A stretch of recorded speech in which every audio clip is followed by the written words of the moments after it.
우리 고린도후서 5장 17절에 보면 우리에게 새로운 피조물이라고 표현하셨습니다. 새로운 피조물. 우리가 그리스도를 알게 되면 새로운 피조물이 된다. 혹시 여러분들 우리 예수 믿기 전하고 예수 믿은 다음과 뭐가 바뀐 거, 바뀌었다는 얘기죠. 피조물이 새롭게 바뀌었다는 얘기입니다. 새로운 피조물이 됐다 이렇게 표현했습니다. 우리가 예수 믿고 나서 바뀐 것도 없는데 진짜 그리스도만 믿는 거 맞습니까? 우리 성경은 그렇게 표현하고 있습니다. 새로운 피조물이라고요. 그리스도 안에 생명이 있는데 그 생명이 살아있는 것이라 영원한 것이라 그 생명이 에베소 2장 1절에 보면 너희 죄와 허물로 죽었던 우리 안에 그 생명이 들어와서 내가 죽었다가 살아나는 거예요. 죽었다가 살아났는데 새로운 피조물이라고 말할 수 있겠죠. 죽었다가 살아나는데 말이죠. 야, 우리 얘기를 들어보면 죽은 자가 살아났어 이러면 막 어마어마한 이슈가 될 겁니다. 새로운 피조물이 됐다. 우리 영이 하나님을 알지 못하는 그런 영이었다가 우리 존재가 하나님을 알지 못했던 아담의 후손이었다가 예수 영원한 그 생명, 그 살아있는 생명이 우리 안에 들어온 이후로 우리가 살아있는 산 생영이 됐다 이거예요. 그럼 새로운 피조물이라고 표현할 수 있겠죠. 저와 여러분들의 삶 속에 내 자신을 볼 때 정말 내가 새로운 피조물. 내 불신자로 있을 때하고 지금하고 비교해보면 너무 다른 거예요. 영이 살아났으니 하나님과 통하게 되죠. 영이 살아났으니 하나님 만나고 하나님과 교제가 되죠. 새로운 피조물. 우리가 예수 믿고 얼마나 좋았습니까? 처음에 제가 예수 믿고 나서 제대로 그리스도 알지도 못했어요. 예수 믿고 나서 얼마나 좋았냐면요. 이렇게 구름 위에 떠다니는 것 같았습니다. 너무 좋았어요. 야, 내 어렸을 때부터 교회 다녔는데 저희 고모부가 목사님이시라 그 교회 어렸을 때부터 유치원 제가 2년 다녔습니다. 제가 어릴 때 그런 경우 별로 없는데 유치원 선교원이죠. 2년 다녔어요. 그때부터 다니고 말이죠. 어렸을 때부터 잘은 안 나갔지만 다녔는데 그리스도를 몰랐어요. 못 알아들은 거죠. 말씀하셨는데 못 알아듣는 거예요. 그러다가 그리스도를 알고 나니까 예수님을 알게 된부터 예수님을 알게 됐습니다. 예수님 나를 위해 나 같은 사람을 위해 십자가 달려 죽었다고? 제가 수련회 갔을 때 그때 당시 90년도 이렇게 저기 어디 그 가평 비슷한 그쪽 지역 수련회 같이 연합으로 했는데요. 여러 교회가 연합을 했어요. 그때 거기 가서 예수님이 나를 위해 십자가에 죽으셨다는 이게 저에게 믿어지는 거예요. 엄청 많이 울었습니다. 3년 동안 울었어요. 기도할 때마다. 너무 기뻤어요. 그냥 바람에 둥둥 떠다니는 것 같았습니다. 진짜 우리의 예수 생명이 우리에게 들어오면 그리 되죠. 새로운 피조물. 이전 것은 지나갔으니 보라 새 것이 되었도다. 새 것. 그냥 바뀌었다라고 표현하지 말고 그냥 새 것이 되었다 이렇게 표현했어요. 하나님. 새 거가 됐다. 새 거가.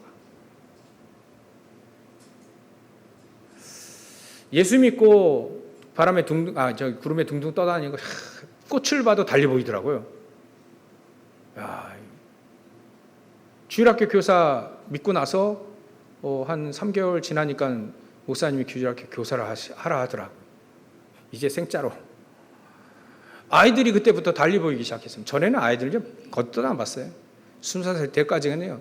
아파트 살았는데 애들 막 뛰어놀고 돌아다니고 보면 그냥 별 감흥이 없었습니다. 근데 주일학교 교사를 하다 보니까 그때부터 아이들이 달리 보이기 시작하는 거예요.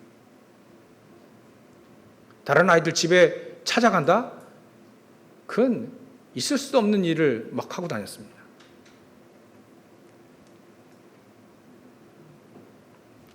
근데요, 나의 영적 문제는 치유가 안 되더라고요. 그렇게 열심히 10년 동안 열심히 헌신봉사 다 했습니다. 진짜 교회 살았어요. 제가 외박하고 들어오면 의뢰 저희 어머니께서 그래 교회에 있었구나. 그냥 그 의뢰 그럴 정도로 교회에 살았습니다. 새벽 예배부터 시켜가지고 그때 제가 다른 게 아니라 입시 공부하는 사람이 그러고 다녔어요. 근데 저 영적 문제가 해결되지 않더라고요. 뭔가 내 안에 숨겨진 문제가 있는 거예요. 그게 그리스도를 알면서 이제 그런 문제가 있다는 걸 알았습니다. 그게 영적 문제라는 걸 알았어요.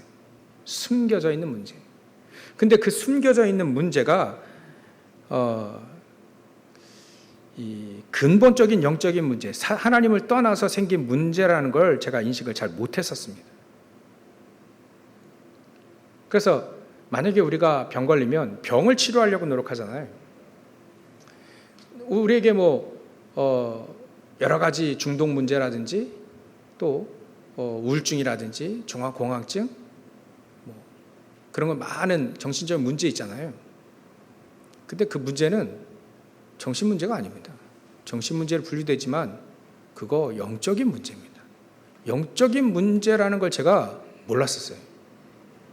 그러니까 저의 무능, 공부 열심히 하는데 공부가 안 되는 거예요. 그게 굉장히 저에게 스트레스가 되고 그게 저에게 굉장히 상처로 남았습니다.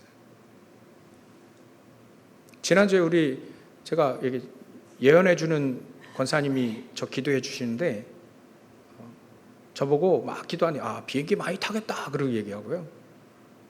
그리고 야 너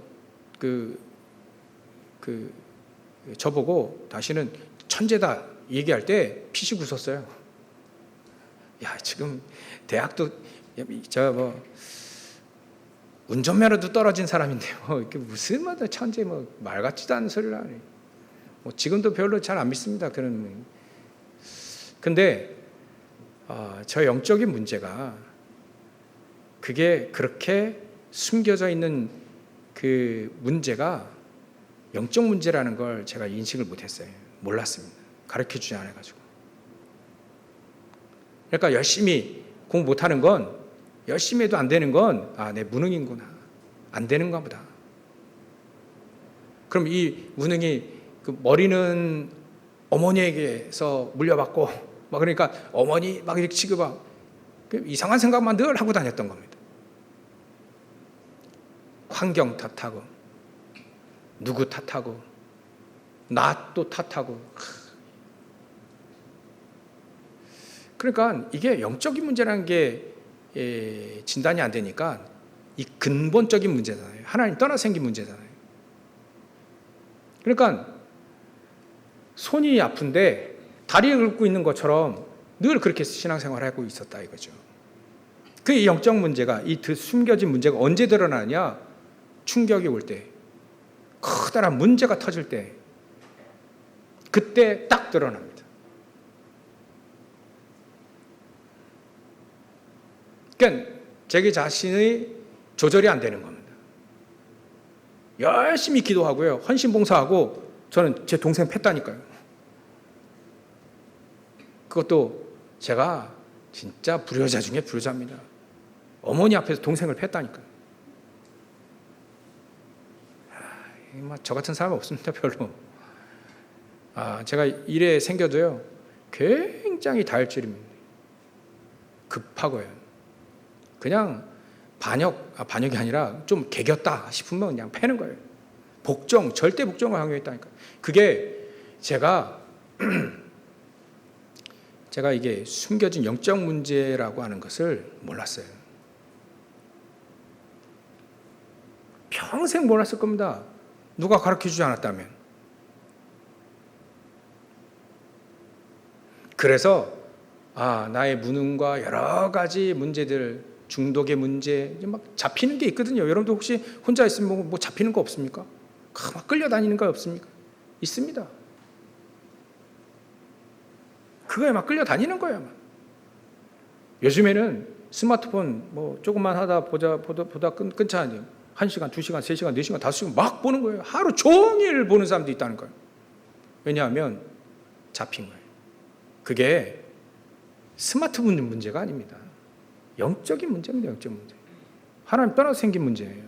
그리스도 몰라서 생기는 문제입니다. 근데 그걸 몰랐네. 그리스도께서 나의 감기 문제, 암 걸린 문제, 무능 문제 이걸 해결하시기 위해서 십자가에 달리신 건 아닙니다. 내가 돈 못 버는 문제, 그거 경제 문제 그것 때문에, 인간관계 문제 그것 때문에 십자가 달리신 게 아닙니다. 나의 영적인 문제. 너희는 죄와 허물로 죽었던 너희 영이 죽었던 그 문제를 해결하시려고 이 땅에 그리스도께서 오신 겁니다. 하나님 떠나 있는데 아기가 어머니 품에 떠나 있으면 그 아기에게 막 다이아 반지 끼워주고 산해진미 음식 막 갖다 주고 좋은 집에 막 그냥 황금으로 만들어진 집이 아무리 유모차 황금으로 막 옷은 비단으로 아무리 해보십시오. 안 됩니다. 그 아이는요. 어머니가 옆에 있어야 돼요. 저주 줘야 됩니다. 우리 인간은 하나님 떠난 존재에는 하나님 만나야 되지. 아무리 사우디 무슨 어떤 어떤 왕이 후세인인가요?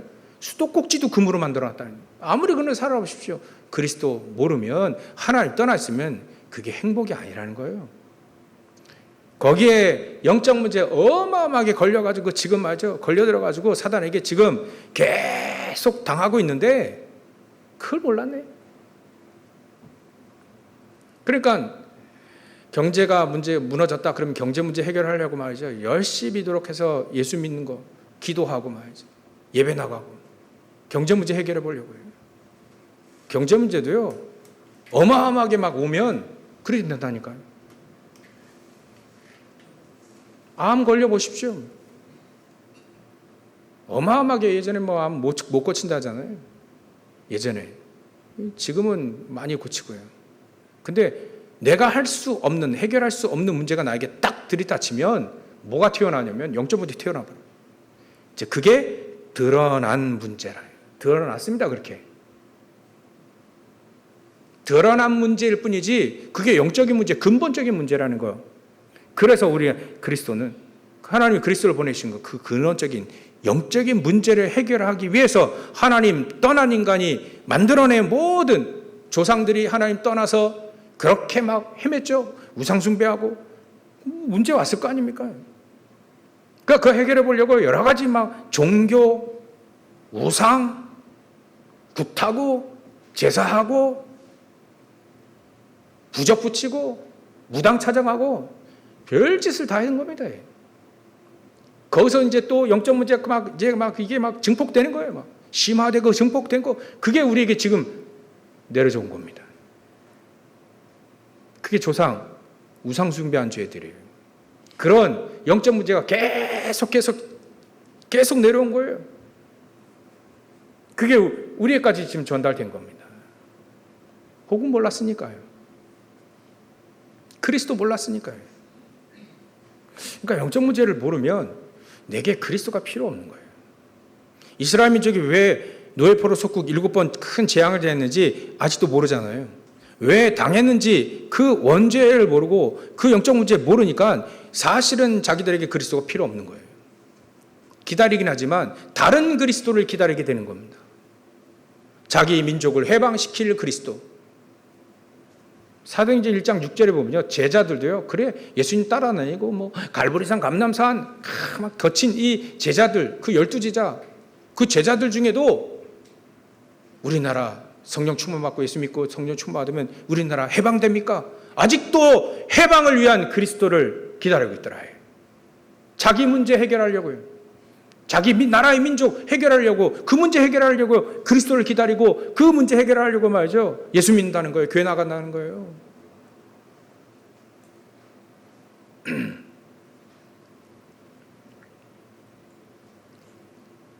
그러면 강대국은 그리스도 필요 없잖아요. 건강한 사람, 우리보다요, 불신자 중에도요, 막 굿하고 점치고 귀신 들리고 막 이런 사람이 있지만 고상한 사람 굉장히 많습니다. 가정도 화목하고요, 건강하게 성공해가지고 잘 삽니다. 불신자인데 너무 규모 바르고요, 생각 바르고. 그럼 그런 사람에게 그리스도 필요 없잖아요. 우리가 전도할 때 막 사장님, 회장님 뭐 막 이런 그리스도 잘 말을 못 하잖아요. 왜냐하면 그 사람보다 내가 부족하니까. 영적 문제를 모르니까 그리스도를 말할 수가 없는 거예요.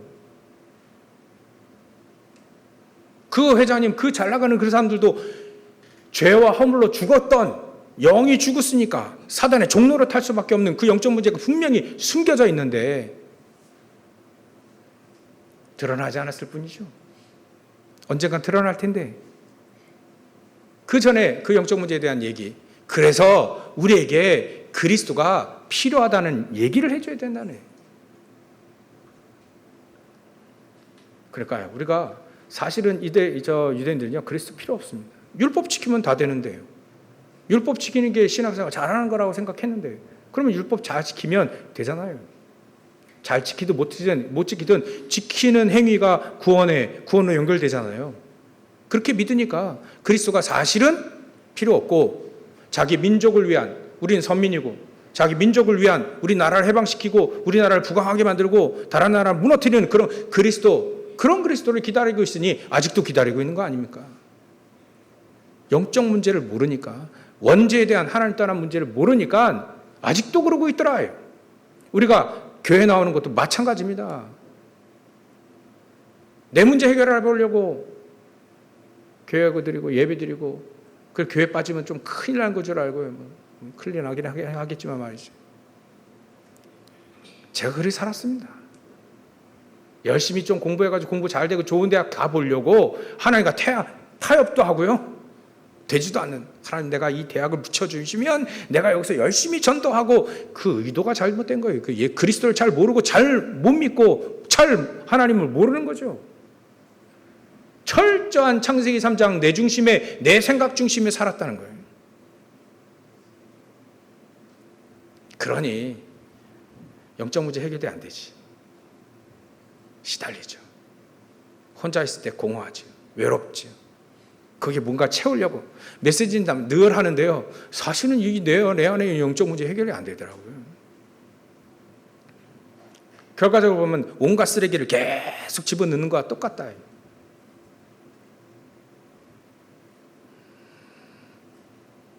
하나님은 우리에게 너희 허물과 죄로 죽었던 우리를 위해 하나님 만나는 길을 여시려고, 죄 없으신 여자의 후손인 동정녀 마리아를 통해 태어나신 죄 없으신 하나님이자 인간이신 그 그리스도를 우리에게 보내주셨습니다. 그분을 믿으면 다 이렇다. 모든 영적인 문제 다 해결된다. 근데 목사님, 근데 예수 믿고 그리스도 아는데도 잘 해결 안 되던데 왜 그럴까요? 그 영적 문제 왜 그렇게 해결 안 될까요? 여지껏 각인되고 뿌리내고 체질된 그거, 그 속에서 만들어낸 나의 영적인 상태, 그게 안 바뀐 거예요. 성령 충만 받으면 우리나라 해방됩니까? 그 말한 사람 영적인 상태 안 바뀐 거예요. 예수님 막 따라다니고요, 수제자로, 베드로가 수제자로 막 무리도 걸었던 이 베드로가요, 예수님 그 십자가 달릴 때 모릅니다.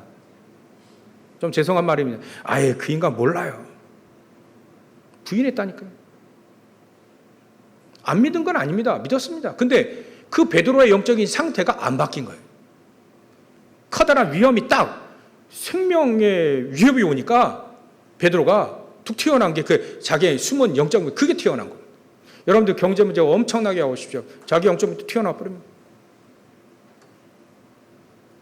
좀 착한 사람은요 뒤에서 그 사람 착한 사람 막 욕을 한 거 모함하고 욕을 그러면요 뒷목 잡습니다. 굉장히 충격받아요. 그때 영적 문제 튀어나와 버립니다. 어떤 사람이요 엘리베이터 탔는데 제가 영화로도 나오더라고요. 그게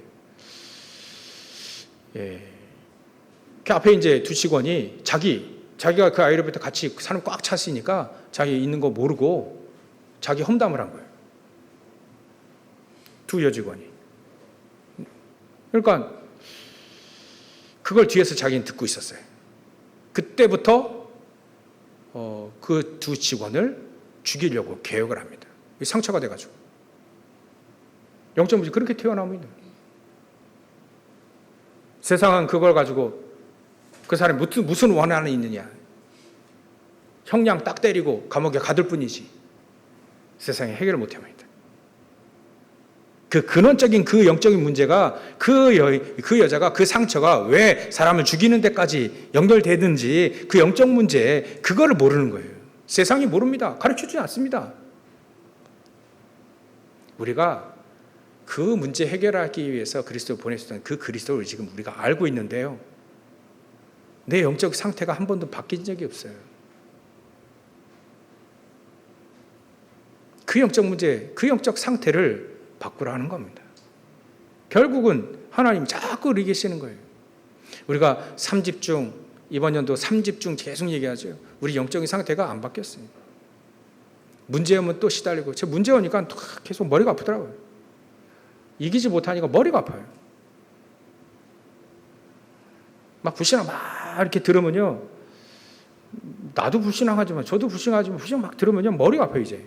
못 이기겠어요. 아, 내가 영적인 힘이 없구나. 그걸 깨달으시죠. 문제 오면요, 시달려요, 막. 시달려요. 그러니까 영적인 힘이 없고 내 영적인 상태가 바뀌지 않았다는 걸 제가 확인하게 됐습니다. 그러니까 그 외로움, 말은 하지만 외로움. 그걸 해결해 보려고 뭔가 열심히 뭘 다른 걸 합니다. 잡혀들 만큼 합니다. 그리스도 아는데 그 그리스도가 나에게 깊이 각인되지 않으니까 내 영적 상태가 안 바뀌는 거예요.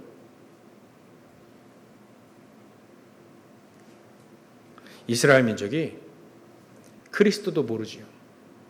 그 영적 상태도 모르지요. 그러니까 재앙을 당할 수밖에 없다.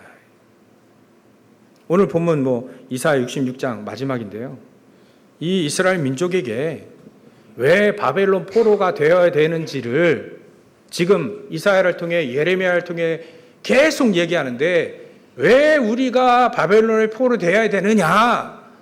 너 지금 그 포로로 끌려가라고 말하는 건데 왜 우리가 끌려가야 되냐? 싸우겠다. 이겨야겠다. 바벨론 싸워서 이겨야겠다. 그리 얘기하니까 그러지 마라. 이사야 예레미야 그러지 마라. 싸우지 말고 바벨론 포로는 게 낫다. 왜 그렇게 얘기하냐? 하나님이 다 회복하실 거니까 지금 그래 하지 마라. 그러니까 사람들이 예레미야는 또 이사야는 친 바벨론파 해가지고요. 예레미야는 피신해서 애구로 피신하기도 하고요. 이사야는요 톱으로 켜 죽였어요. 몰라요. 왜 이스라엘이 왜 포로로 끌려가야 되는지 모릅니다. 그게 복음 모르는 거잖아요. 우상 숭배한다는 그 자체가 다른 걸 찾는 자는 그 자체가 그리스도 안에 모든 게 다 있는데 그 안에 있는 거 모든 거 다 있는데 그 안에서 찾지 못하니까 다른 걸 잡지 않습니까? 다른 걸 붙잡았잖아요. 창세기 3장 나, 6장 물질, 9장 성공, 쾌락 막 이런 거 찾잖아요. 내 감정이 불편하다는 거예요. 내 감정이 상했다 이거예요. 타격받아서. 그래서 너는 망해야 되고 넌 죽어야 되고 그런 거 아닙니까? 결국 나 아닙니까? 나. 제가 누가 들었는데요. 지금 뭐 이란하고 전쟁하잖아요. 미국이. 우리나라 남우인가 나루인가 한번 딱 포탄 맞아가지고 피격당했잖아요. 그 뭐 그런가 보다 우리는 그러는데 어떤 분이요, 어떤 권사님인가 얘기를 들어보니까 막 난리 났다는 거예요.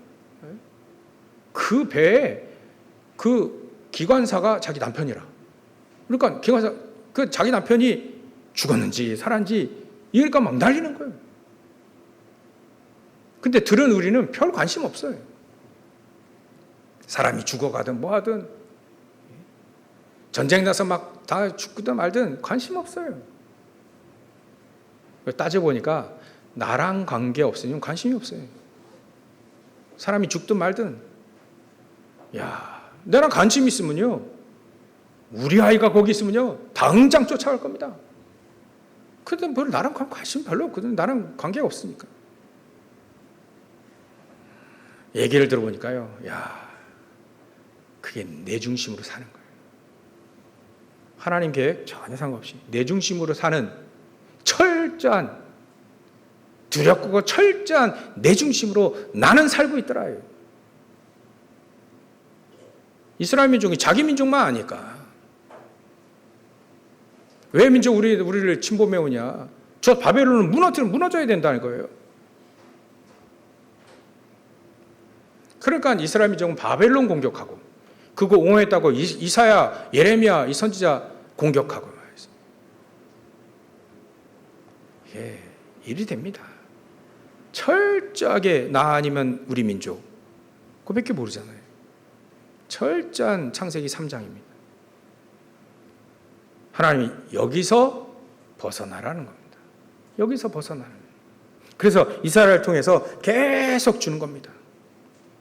밤나무 상수리 나무가 배임을 당해도 아니 그 중에 10분의 1이 남아있을지라도 다 배임이고 다 해도 10분의 1 있을지라도 그루터기는 남을 거 아니야. 거기서 새순이 일어나서 그 새순이 일어나서 다 회복할 것이다. 그 얘기를 하는 겁니다. 이거를 안 믿어요. 다 망해줘요. 복음 가진 한 사람, 그 한 사람 통해 또 살아난다는 겁니다. 실질적으로 살아났었고요. 바벨론 포로로 당했던 다니엘 통해 4명의 왕에 영향을 주셨잖아요. 별로 힘이 없는 에스더 그 한 명이에요. 이스라엘 민족 전체를 살리잖아요.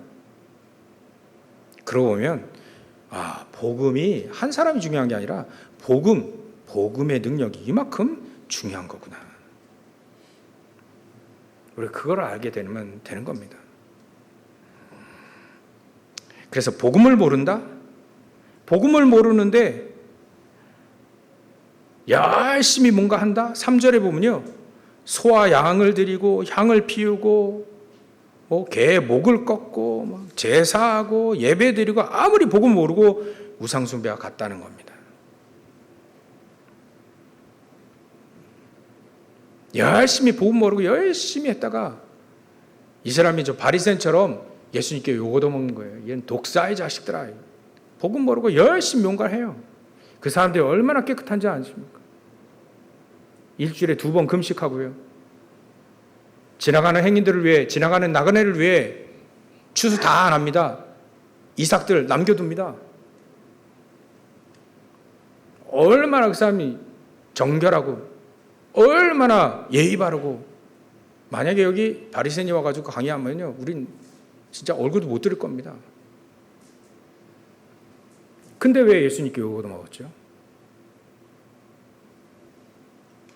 그리스도를 모르고 전도 선교를 안 해서 그렇습니다.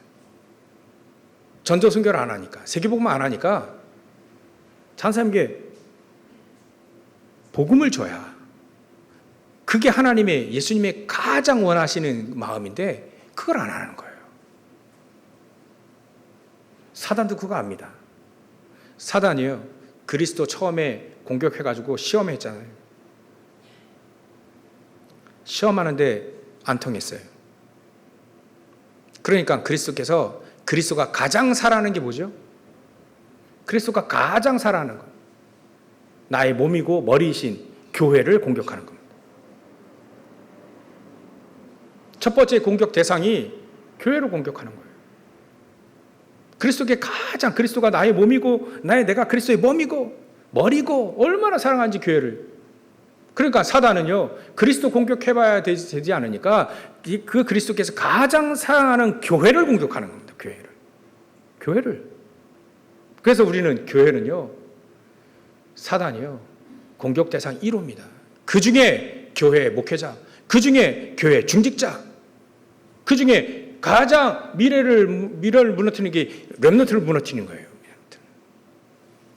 복음만 딱 모르게 만들고, 기도만 딱 모르게 만들고, 영적 문제 황폐가 딱 만들어버리면 마음대로 끌고 다닐 수 있으니까요. 아니, 목회자라고 해서 귀신 안 들립니까? 중직자라고 해서 귀신 안 들립니까? 안 속습니까? 속습니다. 목회자가 다른 걸 집어넣는 거예요. 다른 거. 윤리, 율법. 한국 교회 두 가지 흐름이 있잖아요. 율법주의, 신비주의. 전 다 경험해봤습니다. 다른 사람 잘못하면요, 일단은 도와줘야죠. 그 다음에 살려야죠. 근데 한국 교회는 뭐 했습니까? 정죄했잖아요. 율법으로 정죄. 살릴 생각을 안 해요. 회개하면 돌아오게 해야 되는데 안 해.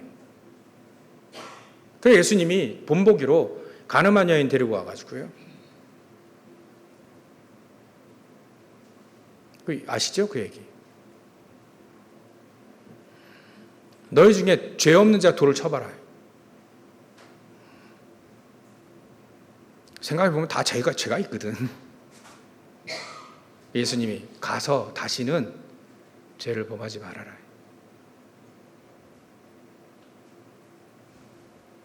가인, 제가 보니까 노아가 제 방주에서 나왔어요. 포도나무를 심었는데 많이 심었나 봐요.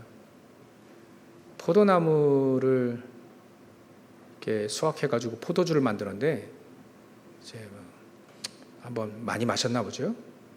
장막에서 벌거벗고 이제 자고 있었는데 함이라는 사람이 그걸 보고 그 아버지의 허물을 막 떠들고 다녔어요. 떠들어봐야 2명 아닙니까? 자기 형들 셈과 야벳. 근데 그 얘기를 듣고 셈과 야벳은 뒷걸음질해서 들어가서 아버지의 하체를 다 덮었어요.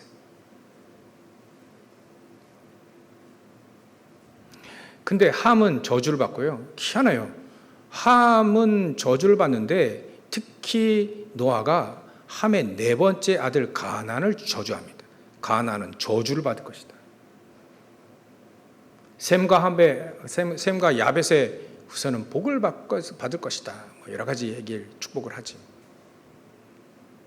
왜 그랬을까? 우리가요, 복음은 살리는 겁니다. 복음은 살리는 거예요. 복음은 잘못한 사람 그냥 덮어주자, 아무것도 없게 하자, 그 얘기 아닙니다. 일단은 덮어주고 살려야죠. 세상에서 형벌이 있다면 받게 하고 살려야죠. 우리까지 정죄하면 안 될 거 아닙니까?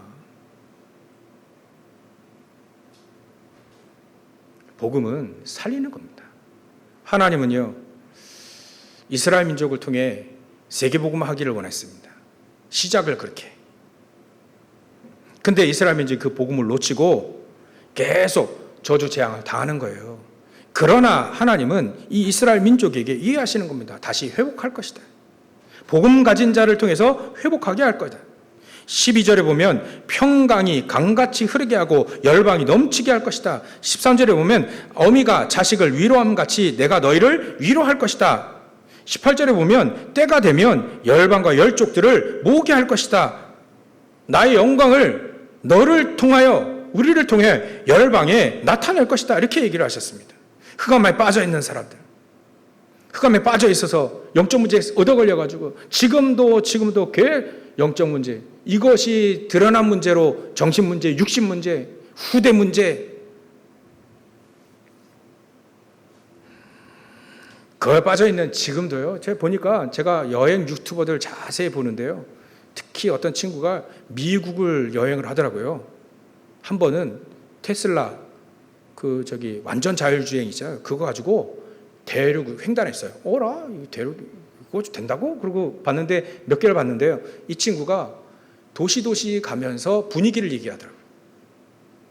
대마초가 합법화되어 있기 때문에 많은 주가 공원에서 거리에서 대마초 버젓이 어떤 사람은요. 샌프란시스코 여기는 굉장히 수준 높은 도시인데 그 부촌이 있는 지역도 홈리스들이 계속 들어오니까 분위기가 안 좋아서 유명한 상점들이 참 막 나가게 된대.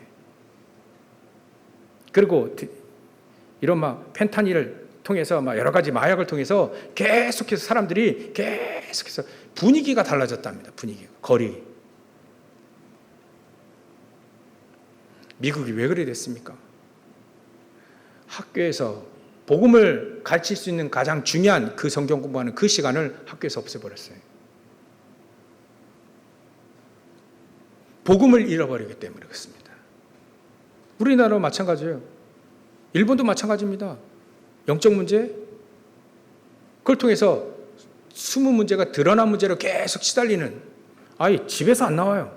아이들이 히꾸머리라고 하죠. 집에서 안 나와요. 아예 안 나와요. 대화도 안 해요. 그리고 굉장히 아이들이 많습니다. 일본에. 정신 문제 한 집에 한두 명이 있다고 보면 됩니다. 그런 영적인 문제, 그걸 하나님은 그냥 두시지 않는다는 거죠. 그게 왜 그러냐? 그리스도 몰라서요. 그래서 하나님은 우리에게 이렇게 얘기하신 겁니다. 우리는 거기서 메시지, 언약을 딱 붙잡아야 돼요. 첫 번째가 바로 비밀을 가진 자입니다. 무슨 비밀이죠? 하나님은 왜 포로가 되어야 될 수밖에 없는지, 그 포로로 다시 언제 돌아올 것인지, 그래서 하나님은 이 비밀을 가진 자를 통해서 살릴 것이라는 것. 오히려 전쟁의 포로 당해야 되는 그 반대쪽 있죠? 포로라는 게 뭐 하나님 뜻입니까? 근데 거기에 있다는 거예요. 다니엘 같은 경우는 사자굴에 들어가는 거. 하나님은 나를 지키시면 사자굴에 안 들어가도 되는데 왜 사자굴에 들어가야 되느냐? 사자굴에 들어가야 하나님의 은혜와 능력과 복음의 비밀, 기도의 비밀, 거기에 흑암이 무너지는 그거를 안다는 거예요. 얼마나 우리 민족이 우상을 숭배하고 이렇게 망해야 되는지. 그러나 하나님은 다니엘과 세 친구 에스더 많은 소수 몇몇 통해서 다시 회복할 거라는 거. 반대쪽에 응답이 있다는 거. 그거를 알게 하시는 겁니다. 노바디죠. 아무도 도와주지 않아도 다니엘 누가 도와줄 수 있습니까? 세 친구 누가 도와줄 수 있습니까? 왕의 정면으로 반대했는데, 왕의 의견의 정면으로 반대했는데 누가 도와줄 수 있습니까? 그러나 하나님은 역사하실 수 있다는 거예요. 왜? 뭐가 걸렸냐면 이스라엘 민족이 다시 회복할 거라고 하는 그 언약을 붙잡고 간 그 세 친구가 있기 때문에 그렇습니다. 우리는 비밀을 가진 자가 있으면 됩니다. 비밀을 가지고 있으면 됩니다. 그리스도의 비밀을 가지고 있으면 됩니다. 두 번째로 우리는 배경 가지고 있으면 됩니다. 무슨 배경이죠? 보좌의 배경입니다. 복음의 능력을 말합니다.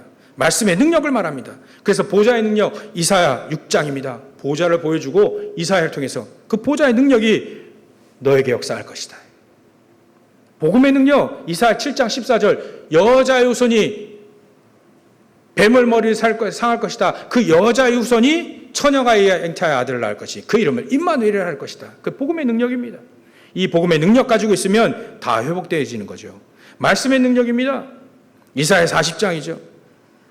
이 하나님 말씀은 영원히 없어지지 아니할 것이다. 이 말씀의 언약을 붙잡고 여호와를 앙망하는 자는 셈을 얻을 것이다. 그 얘기를 하시는 거예요. 기도의 능력입니다. 그래서 우리가 기도할 때 하나님은 언약을 붙잡고 기도할 때 세일을 행하시리라. 사막에 강들을 내고 광야에 길을 낼 것이다. 세일을 행하실 것이다. 이렇게 얘기했습니다. 회복의 능력입니다. 빛을 발하면 회복됩니다. 어둠에 갇혀있는 사람 빛을 발하면 오직 그리스도 딱 빛을 발하면 회복됩니다. 그게 이사야 6장, 이사야 60장입니다. 일어나 빛을 발하라. 하나님의 영광의 빛이 내 위에 임하였느니라. 그래서 나라들은 네 빛으로 몰려올 것이다. 왕들이 비추는 내 광명, 그 빛으로 모여들 것이다. 나올 것이다. 결국은 우리가 오늘 남은 자입니다. 하나님은 우리를 복음을 위해, 재앙을 막기 위해 우리를 남겨주셨습니다. 그 남은 자의 배경, 그 남은 자의 비밀을 가지고 있으면 되는 거예요. 그래서 우리는 세 번째, 속지 말아야 됩니다. 사드락, 메상, 아벳느고, 하나님은 이 사람들을 통해 사단을 속이려고 했습니다. 위협을 가하면 속을 줄 알았어요. 근데 통하지 않는 겁니다. 이 사람들이요, 언약을 붙잡고, 문제는 계속 터지고 사건 터지지만 언약을 붙잡고 기도하기 때문에 이 사람들을 통해서 하나님은 그 현장에 하나님의 나라가 임하게 됐습니다. 불구덩이에 들어갔는데요, 3명 집었는데 4명이 돌아다녀요. 하늘 보좌의 축복이 임했습니다. 복음의 능력을 가지고 나는 이 현장에서 불에 다 죽어도 상관없다. 나를 건지실 것이다. 그러나 그리 아니하실지라도 나는 우상에 절하지 않는다. 복음의 능력을 가지고 있는 사람. 그 이사야의 메시지 언약을 붙잡고 우리 민족은 언젠간 돌아갈 것이다. 못 이깁니다, 이런 사람들. 기도하잖아요, 기도할 때 천군 천사들이 동원되어져서 3명 집었는데 4명이 돌아다니잖아요. 하나님은 천군 천사를 동원시키십니다. 이게 성경 얘기입니다, 이게 성경. 우리가 여지껏 안 믿었던 거예요. 죄송합니다, 그냥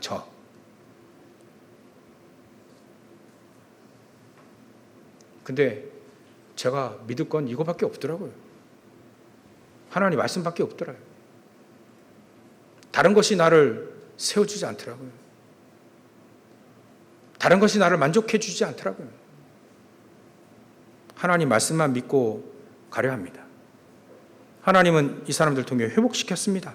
어둠에 빠져있는 그 현장에 빛이 비춰지니까요, 그 느부갓네살 왕이 하나님의 종 세드락, 메삭, 아벳느고가 그 불꽃에서 나와봐라. 다니엘 같은 경우는요, 저 다리오 왕 같은 경우는 네가 항상 섬기는 그 여호와 하나님이 너를 구원할 것이다. 새벽같이 와가지고요, 항상 섬기는 그 여호와 하나님이 너를 구원하시기에 능하셨느냐. 빛이 비춰지니까 흑암 무너지는 거예요. 결론입니다. 하나님은 12절에 영광의 빛을 넘치게 하실 것이다, 이렇게 얘기했습니다. 12절, 18절, 19절 열방의 빛이 비춰질 것이다. 비춰야 된다고 말씀하셨습니다. 그게 바로 237입니다. 우리 마음속에 집어넣으면 되죠. 19절에 먼 섬으로 이 빛이 비춰질 것이다. 우리나라도 섬이에요. 섬과 같습니다. 그러나 5천 종족도 섬입니다. 아무도 안 가요. 거기에 빛이 비춰질 것이다. 그래서 하나님은 오늘 우리에게 예배하고 기도하고 어떤 위기 속에서도 언약 붙잡고 기도한다면 하나님은 4차원의 천군 천사들 동원시키시고 그 말씀을 붙잡고 저와 여러분들이 붙잡고 있는 말씀을 이루실 것으로 확실히 믿습니다.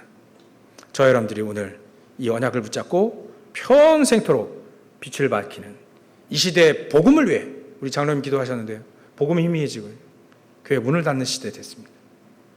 하나님, 이런 시대에 우리가 언약을 붙잡고 빛을 밝히면 이 시대에, 요 시대에 언약 붙잡고 회복할, 복음으로 세계복음할, 그것 때문에 하나님이 나를 남겨주셨다. 이 언약을 붙잡고 승리하시기를 주의 이름으로 축원합니다.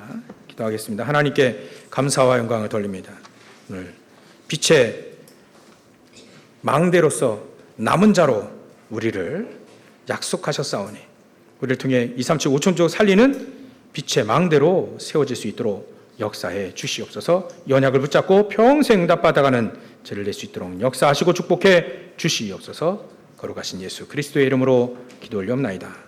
아멘.